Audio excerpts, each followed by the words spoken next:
Alright, I'm going to show you how to change the battery in the Lexus Key. This is from the mid-2000s, the IS 250, the Mark II. If you're watching the States, it'd also replace your battery on the 350 or maybe 220 if you're watching the UK for diesel.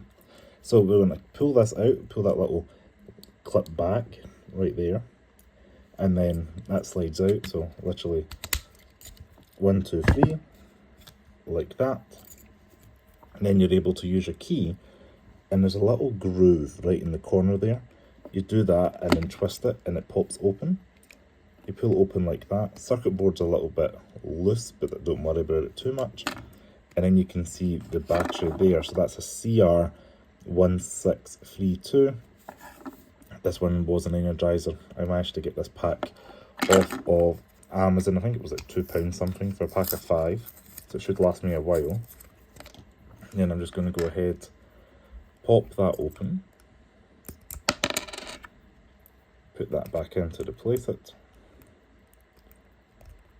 like so. You can already see it lighting up there. Clip that back over. You're going to hear it snap in place. Nice solid click. Put that back in, and there you go.